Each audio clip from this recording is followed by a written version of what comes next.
Veneto si può vincere, è un'opzione di centrosinistra, si può vincere, è un'alternativa a Zaia, che ha mai governato la nostra regione anche insieme a Galan, devo dire, negli ultimi 20 anni. Noi abbiamo bisogno di superare ampiamente questa opzione che ha solo danneggiato la nostra regione.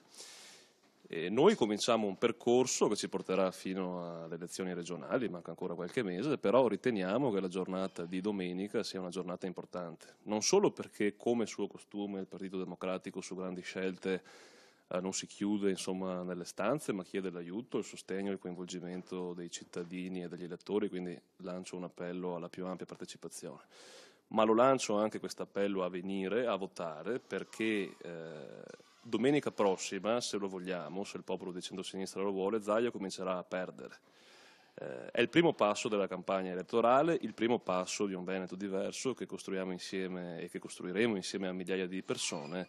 Venite a votare. Ecco, dopo l'Emilia e tanto più, visto che si parla di primarie, il vero nemico sembra essere l'astensione, il disinteresse. Chi pensa che i giochi sono fatti, che non ne vale la pena?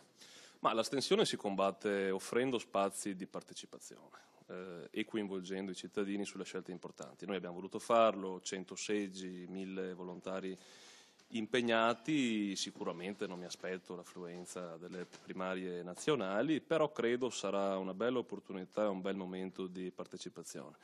Riguardo all'Emilia posso dire che sicuramente non mi aspetto che saranno meno dei nostri iscritti i cittadini che sceglieranno il candidato presidente del centrosinistra e questo per quanto mi riguarda può essere già un successo. Il risultato non è scritto per la semplice ragione che lo decideranno domenica gli elettori, quindi rinnovo l'invito. Non sottraetevi a questa occasione in cui vi chiediamo di essere coinvolti in questa scelta. Salvini spaventa? Può essere l'anti-Renzi?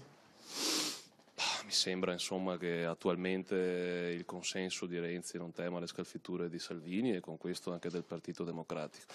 Salvini è interprete di un'opzione politica che fruga nelle inquietudini delle persone strumentalizzandole, un'opzione estremista, un'opzione di destra che ha anche richiami a movimenti nazionalisti, xenofobi di altri paesi europei.